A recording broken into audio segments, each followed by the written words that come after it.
BJP. സംസ്ഥാന നേതൃയോഗം ഇന്ന് കൊച്ചിയിൽ ചേരും. സംഘടനാ തെരഞ്ഞെടുപ്പുമായി ബന്ധപ്പെട്ടാണ് യോഗം വിളിച്ചിട്ടുള്ളതെങ്കിലും ഉപതെരഞ്ഞെടുപ്പ് ഫലത്തിന്റെ വിലയിരുത്തലുണ്ടായേക്കും. പാലക്കാട്ടെ പരാജയത്തിൽ കെ സുരേന്ദ്രനെതിരെ വിമർശനങ്ങൾ ഉയർന്ന സാഹചര്യത്തിൽ യോഗത്തിൽ തുടർ ചർച്ചകളുണ്ടാകുമെന്നാണ് സൂചന.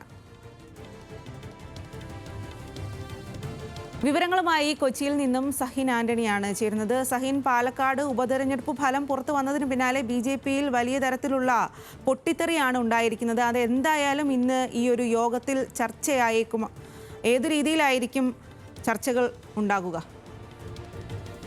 സ്വാതി സൂചിപ്പിച്ചതുപോലെ തന്നെ പാലക്കാട്ടെ ഉപതെരഞ്ഞെടുപ്പ് പരാജയം തന്നെയായിരിക്കും പ്രധാനമായും ചർച്ചയിൽ ഉയർന്നു വരിക. ഇന്നത്തെ അജണ്ട എ ക്ലാസ് മണ്ഡലങ്ങളിലെ തോൽവി സംഘടനാ തെരഞ്ഞെടുപ്പാണ് ഇന്നത്തെ അജണ്ട. പക്ഷേ എ ക്ലാസ് മണ്ഡലങ്ങളിലെ തോൽവി ചർച്ചയാകുമെന്ന് ഏറെക്കുറെ ഉറപ്പാണ്. പ്രത്യേകിച്ചും കെ സുരേന്ദ്രൻ തന്റെ രാജ്യസന്നദ്ധത പ്രകടിപ്പിച്ചിരുന്ന ഒരു സമയമാണ്. പക്ഷെ അദ്ദേഹത്തിന് കേന്ദ്രത്തിന്റെ ഒരു പിന്തുണ ഉണ്ടായിരുന്നു. പക്ഷെ അദ്ദേഹത്തിന്റെ രാജിക്കായിട്ടുള്ള മുറവിളി ഇന്ന് ഉയർന്നു കേൾക്കാനാണ് സാധ്യതയുള്ളത്. മാത്രമല്ല വി മുരളീധരനും ഒപ്പം തന്നെ കെ സുരേന്ദ്രനും തമ്മിലുള്ള അഭിപ്രായ വ്യത്യാസം രൂക്ഷമായിരിക്കുന്നു. കൂടാതെ ശോഭാ സുരേന്ദ്രൻ അടക്കമുള്ള മറ്റൊരു സംഘം പ്രസിഡന്റ് സ്ഥാനത്തിന് വേണ്ടി നിൽക്കുന്നു. അങ്ങനെ ഒരു ത്രികോണമായിട്ടുള്ള പോര് നടന്നുകൊണ്ടിരിക്കുന്ന ഒരു സാഹചര്യമാണിത്. ആ സാഹചര്യത്തിൽ ബി.ജെ.പിയെ സംബന്ധിച്ചിടത്തോളം അവരുടെ ഇപ്പോഴുള്ള ഉൾപോര് അത് അതിരൂക്ഷമായിരിക്കുന്ന ഒരു സാഹചര്യം കൂടിയാണ് ഇപ്പോഴുള്ളത്. അതുകൊണ്ട് തന്നെ പ്രധാനമായും ചർച്ചയാകുക കെ സുരേന്ദ്രന്റെ രാജി തന്നെയായിരിക്കും. ഒപ്പം തന്നെ പാലക്കാടത്തെ തോൽവി അതും പ്രധാന ചർച്ചയായിട്ട് ഉയർന്നു വരാനുള്ള സാധ്യത തള്ളിക്കളയാൻ കഴിയുകയില്ല. പക്ഷേ കെ സുരേന്ദ്രന്റെ സംഘം അദ്ദേഹത്തെ പിടിച്ചു നിർത്തുന്നതിന് വേണ്ടി അല്ലെങ്കിൽ അദ്ദേഹം തുടരുന്നതിന് വേണ്ടിയുള്ള നീക്കങ്ങൾ നടത്തും. അതിന് പ്രധാനമായും അവർ മുന്നോട്ട് വയ്ക്കുക ശോഭാ സുരേന്ദ്രനും ഒപ്പം തന്നെ ഇവിടുത്തെ പാലക്കാട് ചെയർപേഴ്സണായിട്ടുള്ള പ്രമീള ശശിധരൻ അടക്കമുള്ള പ്രാദേശിക നേതാക്കൾ എല്ലാവരും തന്നെ പ്രചരണ രംഗത്ത് നിന്നും വിട്ടുനിന്നത്.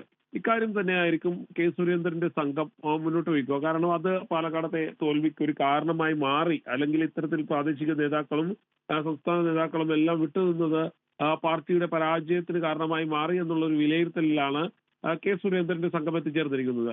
അതുകൊണ്ട് തന്നെ ഉൾപാർട്ടി പോര് അല്ലെങ്കിൽ ഉൾപാർട്ടി വിപ്ലവം അത് രൂക്ഷമായി തന്നെ മുന്നോട്ട് പോകുമെന്നുള്ളതാണ് ഈ ഘട്ടത്തിൽ മനസ്സിലാക്കാൻ കഴിയുന്നത്. എന്തായാലും ഒരു ത്രികോണ പോരാണ് ഇപ്പോൾ നടന്നുകൊണ്ടിരിക്കുന്നത്. വി മുരളീധരൻ അദ്ദേഹത്തിന് പ്രസിഡന്റ് സ്ഥാനത്തേക്ക് എത്തണമെന്നുള്ള ഒരു വാശിയിൽ തന്നെ നിൽക്കുന്നു. ഒപ്പം തന്നെ ശോഭാ സുരേന്ദ്രന്റെ സംഘവും കെ സുരേന്ദ്രനെ മാറ്റണം, പകരം താനടക്കമുള്ള ആളുകൾക്ക് സാധ്യതയുണ്ട്, ആ സാധ്യത തള്ളിക്കളയാൻ കഴിയില്ല എന്നുള്ളൊരു നിലപാട് സ്വീകരിച്ചിരിക്കുന്നു.